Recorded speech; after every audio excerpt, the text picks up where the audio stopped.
පළවෙනි ප්‍රශ්නේ කියලා තියෙන්නේ නම්බර් එකක් දීලා තියෙනවා නම්බර් එක ලොගරිතමික් ෆෝම් එකෙන් ලියන්න කියලා තියෙනවා.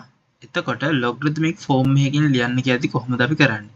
මෙන්න මෙහෙම තියෙන බේස් එකක් අපි කරන්නේ මේ පැත්තේ පල්ලෙහාට යවනවා log කියලා දාලා. ඒ කියන්නේ කොහොමද මේක ලියවෙන්නේ?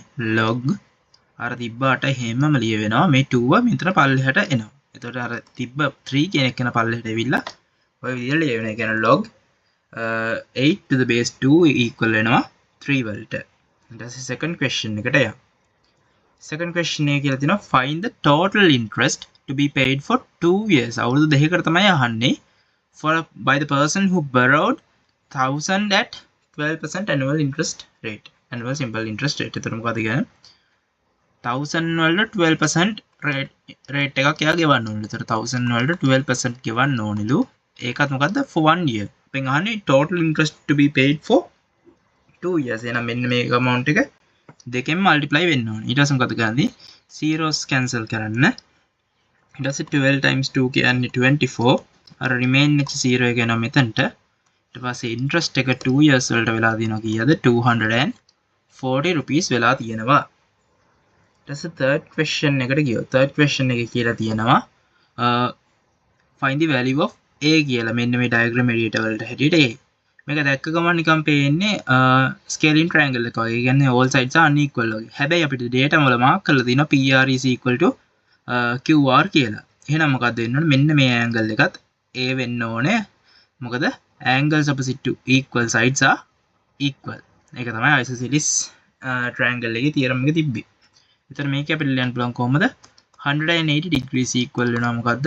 80 degrees plus 2a වලට. එතකොට 2a subject එක කරගත්තොත් 2a is equal to 100 degrees එනවා. එතකොට a is equal to 50 degrees කියලා එනවා. ඊට පස්සේ ඊළඟ question එකට ගියොත් ඒක කියලා තියෙනවා find the distance traveled when find the distance which can be traveled by a vehicle at the speed of 96 kilometers per hour in 20 minutes කියලා දීලා තියෙනවා. අපි දන්න මොකද්ද? speed is equal to මොකද්ද? distance divided by time taken. එතකොට අපෙන් අහන්නේ මොකද්ද? distance. මෙන්න මේ distance එක තමයි අපෙන් අහන්නේ. එහෙනම් මොකද්ද distance එක අපිට ලියා ගන්න පුළුවන් කොහොමද?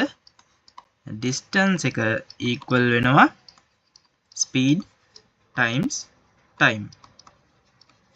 එතකොට speed එක අපිට දීලා තියෙනවා 96 kilometers per hour. දැන් හැබැයි මෙතන minutes වලින් දීලා තියෙනවා. kilometers එහෙමම තියෙද්දි hours අන්න මෙතන kilometers තියෙනවා. hours කියන එක මම minutes වලට මාරු කරගත්තොත් 60 minute කියලා එනවා. times 20 minute කියලා එනවා මෙතන. එතකොට minutes වලට minutes cancel off වෙනවා. මෙතන 20 times 1 20 times 3 තියෙනවා. 3 times 1 3 times 3 3 times 2. එතකොට අපිට distance එක එනවා 32 kilometers කියලා. ඊට පස්සේ last question එක ගත්තොත් අපිට කියලා තියෙනවා according to the given information in the figure find the value of x. x ගේ value එක හොයන්න කියලා. මෙතන දැක්ක ගමන් පේනවා මොකද්ද? පාවිච්චි කරන්න තියෙන theorem එක sum of two interior opposite angles is equal to exterior angle. ඒතකොට directly ලියන්න පුළුවන් x is equal to 60 degrees plus 50 degrees. ඒ කියන්නේ 110 degrees කියලා.